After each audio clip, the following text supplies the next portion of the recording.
Guys बहुत से लोग चाइना से सामान मंगवाकर अपना पाकिस्तान के अंदर बिजनेस स्टार्ट करना चाहते हैं और खास करके वो लोग जो कि ई कॉमर्स के अंदर आना चाहते हैं, मतलब कि चाइना से यहाँ पर सामान मंगवाया और पाकिस्तान के अंदर उसको ऑनलाइन सेल आउट किया। बट वहां पर प्रोडक्ट हंटिंग की एक बहुत बड़ी प्रॉब्लम आती है कि कौन सी प्रोडक्ट हम मंगवाएंगे, कहाँ से मंगवाएंगे, ये सारी की सारी चीजें जो है वो काफी ज्यादा इंसान को कंफ्यूज करती होती है। बट इसके अंदर एक नीश ऐसी है जो कि काफी ज्यादा जो है वो यूनिवर्सल, मतलब कि बहुत ज्यादा लोग इसके अंदर काम तो कर रहे हैं, और वो है कंज्यूमर गुड्स, जो कि डेली नेसेसिटी के अंदर, मतलब कि रोजमर्रा की जिंदगी के अंदर इंसान जो कंटिन्यूसली जो है यूटिलाइज करता है प्रोडक्ट्स को, वो प्रोडक्ट जो है वो आदमी अगर मंगवाए, उसके अंदर एक सबसे बड़ा बेनिफिट ये है कि आप जोन से भी ऐसा सामान मंगवाएंगे जो कि डेली नेसेसिटी के अंदर यूज होने वाली आइटम है। एक बात तो आपको क्लियर हो जानी चाहिए कि वो बहुत ज्यादा लोग उसके अंदर ऑलरेडी बिजनेस कर रहे होंगे, बट उसके अंदर एक आपको एज ये मिलेगा कि उसकी डिमांड इतनी ज्यादा होगी कि जितने मर्जी लोग उस काम के अंदर आ जाएं, स्टिल उसके अंदर एक बहुत बड़ा गैप रहता है, और वो गैप फिल करने के लिए आप लोग जो है वो चाइना के अंदर काफी ज्यादा अच्छी तरीके से इंपोर्ट का बिजनेस स्टार्ट कर सकते हैं, मतलब कि चाइना से आप यहाँ पर मंगवा सकते हैं। अब इसके अंदर सिंपल चीज ये है कि जो कंज्यूमर गुड्स होते हैं जितने भी होते हैं वो सारे के सारे चाइना के अंदर आते हैं ईवू शहर से। ईवू शहर को आपने याद रखना है कि ईवू शहर वो शहर है जिसके अंदर आपको मुकम्मल तौर के ऊपर सारी की सारी कंज्यूमर गुड्स मिलेंगी, और साथ साथ वो भी चीजें मिलेंगी जो कि इंसान रोजमर्रा की जिंदगी के अंदर अपने खरीदता रहता है। एक आम यूनिवर्सल आइटम्स बहुत ज्यादा आपको मिलेंगी, जैसे कि उसकी एग्जांपल्स मैं आपको देता हूँ। टूथब्रश हो गया, नेल कटर हो गया, या ऐसी अम्ब्रेला छतरी होगी, या हाथ की घड़ी होगी, जो सस्ती वाली घड़ी में वो महंगी रोलेक्स या वो ब्रांडेड घड़ियों की बात नहीं कर रहा, बल्कि एक आम जो मतलब कि एक आम कॉमन पर्सन यूटिलाइज करता है अपनी डेली लाइफ के अंदर, उन घड़ियों की बात कर रहा हूँ। इसके अलावा और भी इस तरह के जो छोटे छोटे प्रोडक्ट्स होते हैं। अब ये देखे ना कि आप जो ईवू के अंदर आपको ये घड़ी कितने की मिल जाएगी, 5 युआन की, 6 युआन की, 8 युआन की, 10 युआन की, ऐसे मिल जाएगी। ये टूथब्रश की बात करें, टूथब्रश आपको वहां से जो है वो 2 युआन या 3 युआन का मिल जाएगा। छतरी की बात करें, 7-8 युआन की जो है आपको वहां से अच्छी क्वालिटी की छतरी मिल जाएगी, या 5-6 युआन की मिल जाएगी। डिपेंड करता है कि आपकी सोर्सिंग किस तरह से होती है, आप प्रोडक्ट हंटिंग किस तरह से करते हैं। अब ये सारी की सारी चीजें मिलती तो ईवू से हैं। अब ईवू के अंदर आपने प्रोडक्ट हंटिंग किस तरह से करनी है, सिंपली स्टार्टिंग आपने जारी बात है कि अलीबाबा से लेनी है, कि अलीबाबा के ऊपर आपको बहुत ज्यादा सप्लायर्स मिल जाएंगे, बट ईवू से अगर आपने सामान खरीदना है तो आपको अलीबाबा से इतने ज्यादा अच्छे रेट्स नहीं मिलेंगे जो रेट्स एक्सपेक्टेड होने चाहिए एक कंज्यूमर मार्केट से,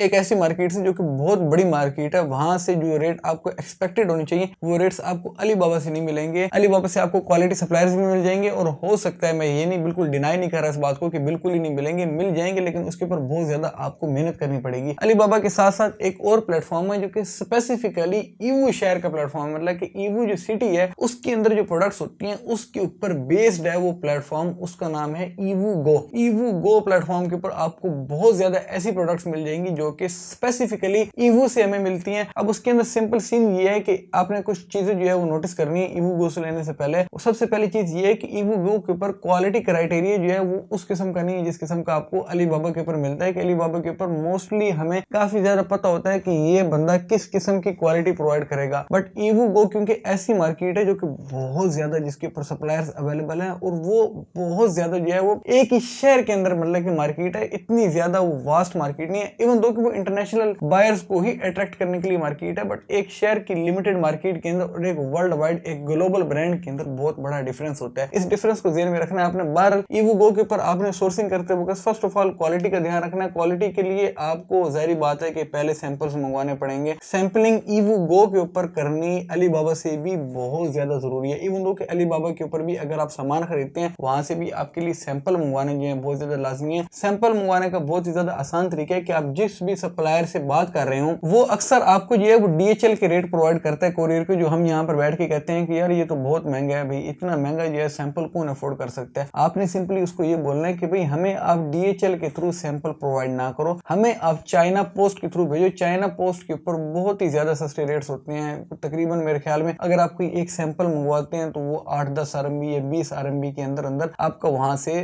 पार्सल यहाँ पर ट्रांसफर कर दिया जाएगा। ये बात है कि उसके अंदर टाइम आपका ज्यादा लगेगा, जैसे कि DHL के अंदर 2 से 3 दिन के अंदर आपका पार्सल आपके पास पहुंच जाता है, बट चाइना पोस्ट से आपके पास पहुंचते पहुंचते तकरीबन 15 से 20 दिन लग जाएंगे। ये एक टाइम फ्रेम जो है वो आपने ध्यान में रखना है चाइना पोस्ट से मंगवाते वक्त, लेकिन ये है कि आपके पैसे बहुत ज्यादा बचेंगे इसके अंदर। अब नंबर 2 आपने ये चीज देखनी है कि आप जिससे भी सामान ले रहे हो उसकी प्राइस टर्म आपने देखनी है। ईवू के बहुत ज्यादा सप्लायर्स ऐसे आपको मिलेंगे जो कि आपको जो परफॉर्मा इनवॉइस, जो आर्टिफिशियल इनवॉइस स्टार्टिंग में सेंड करते हैं कि आपका इतना बिल बन गया है, उसके ऊपर वो मेंशन नहीं करते कि वो EXW प्राइस दे रहे हैं, FOB दे रहे हैं या आपको वो DDP रेट या CIF रेट प्रोवाइड कर रहे हैं, वो कुछ भी बीच में मेंशन नहीं करते होते। ये एक गेम खेलनी होती है, मतलब कि आपको पहले वो सामान बेच देंगे, उसके बाद आपको बताएंगे कि भाई हमने तो EXW टर्म्स के अंदर आपको सामान बेचा था, मतलब कि आपने हमारे पास से खुद आके उठा के लेकर जाना है। तो बाद में फिर आपसे वो और मजीद डिमांड करेंगे कि हमें आप किराया दें, तो हम ये वाला आपका सामान जो है ये पोर्ट पर पहुंचा देते हैं। इस चीज से बचने के लिए आपने ये काम करना है, आपने जब भी वो रेट आपको प्रोवाइड कर रहा होगा सप्लायर, उसी वक्त आपने उससे पूछना है, उसके बिल्कुल आपने कंफर्म करनी है ये बात कि वो DDP रेट आपको प्रोवाइड कर रहा है या वो आपको CIF रेट प्रोवाइड कर रहा है या वो आपको EXW रेट प्रोवाइड कर रहा है, और उस हिसाब से या वो आपको FOB रेट प्रोवाइड कर रहा है, उस हिसाब से आपने फिर उसकी प्राइस को कंपेयर करना है। प्राइस के लिए आपको EvoGo के ऊपर आपको इतने ज्यादा सप्लायर्स मिल जाएंगे कि एक दफा आप खुद भी कंफ्यूज हो जाएंगे कि भाई अगर हमने सामान लेना है तो हम लें किससे। ये दो चीजें आपने सबसे ज्यादा ज़हन में रखनी है। और तीसरी चीज जो सबसे ज्यादा इंपॉर्टेंट होती है वो ये होती है कि जब भी आप सामान ले रहे हो, आपने एक सप्लायर से डील कर ली, उससे मुकम्मल तौर पर आपके पैसे भी तय हो गए हैं, आपने अपने यहाँ से पेमेंट भी तैयार कर दी है, उसको TT वगैरह या जिस भी पेमेंट सोर्स के थ्रू आप उसको पैसा भेजना चाहते हैं, उस वक्त आपने एक बात बहुत ज्यादा ज़हन में रखनी है अपने, कि आपने पहले से ड्यूटी कैलकुलेशन करके रखनी है। ड्यूटी कैलकुलेट करने से पहले कभी भी अपनी परचेज को फाइनलाइज ना कीजिएगा। Well that's all for it. तो अल्लाह हाफिज़, टेक केयर ऑफ योरसेल्फ।